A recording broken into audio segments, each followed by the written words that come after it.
Beautiful and blessed people, welcome. My name is Deborah and thank you so much for clicking on this video. From the title, we'll be talking about giving God a helping hand. I know that there's a phrase that we sometimes might have used or even heard in our lives that says that God helps those who help themselves, but that is not necessarily biblical, but rather God says that at the right time, I, the Lord, will make it happen. So, I know that as humans, we all experience some challenging seasons at some point in our lives. And during these seasons, we seek solutions. We cry out to God. We seek Him for validation. We seek Him for confirmation. We seek Him for answers. We seek Him for guidance. And once we got that confirmation from God to say that yes, He would fulfill a certain promise in your life, we tend to want this promise to come at the time when we want it to come. And it doesn't help that we are living in a generation where everything is just instant. We have instant coffee, instant meals. We have our deliveries being delivered at our doorsteps within an hour's time. So we are in a generation where waiting is not something that we are good at. And unfortunately, impatience is often enough the root cause of developing a desire to help God. And when this happens, we find ourselves in more trouble than we were before we started to take things in our own matter.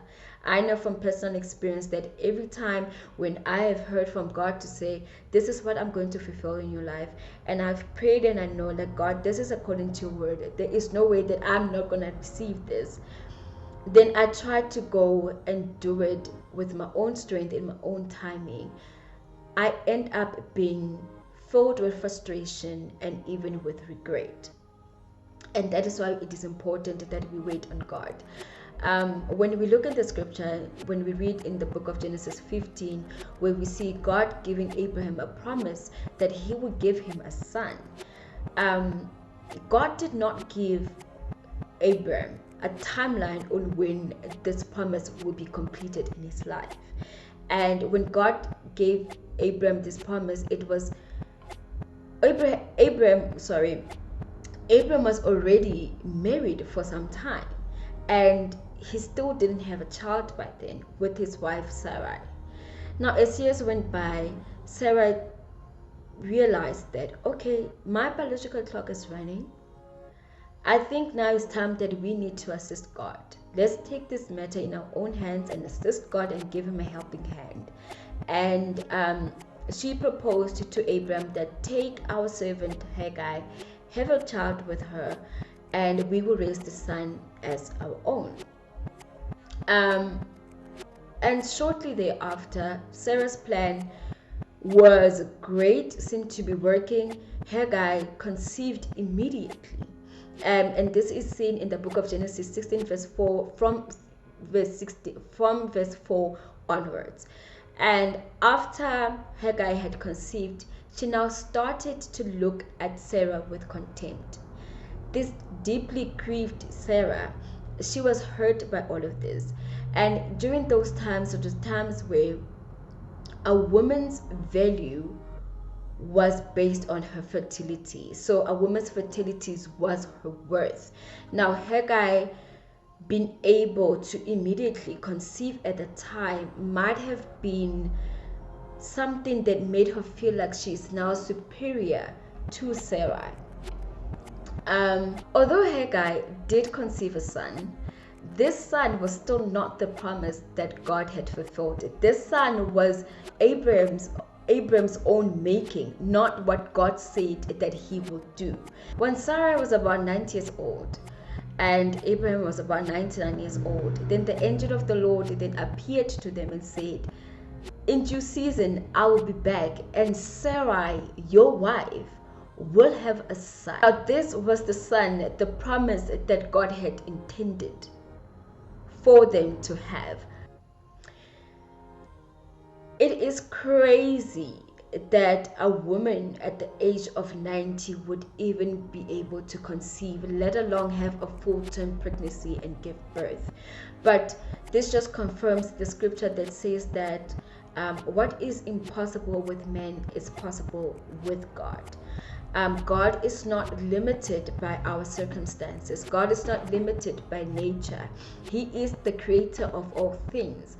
And he says that in his own time, in his own perfect time, he will make it happen.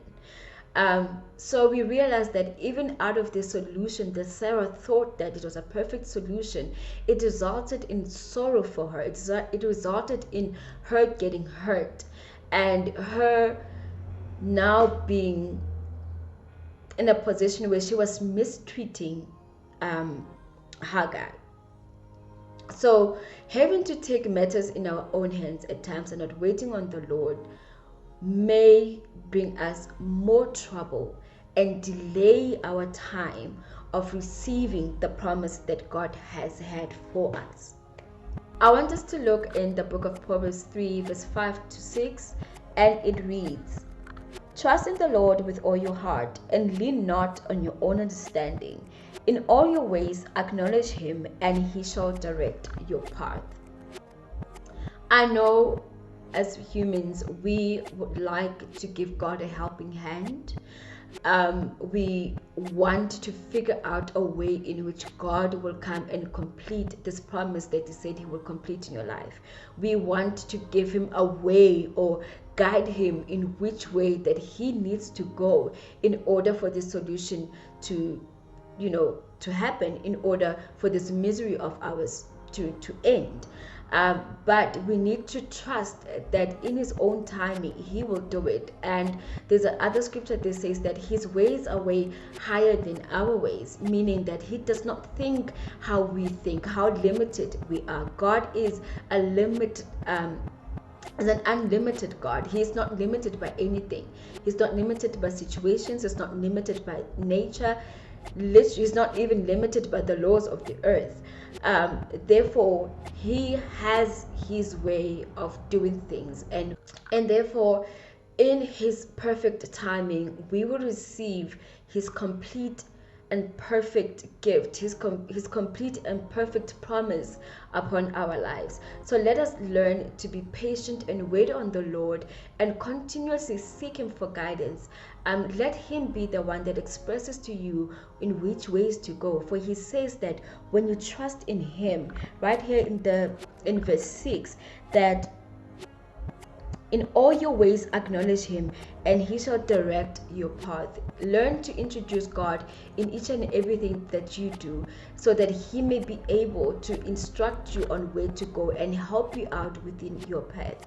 So I pray that you have been blessed by this message, and if you know anyone who needs to hear this message, please do share this video with them. And if you've liked this message, please do give it a thumbs up, and also subscribe so that you can receive more messages like this in the future. Shalom.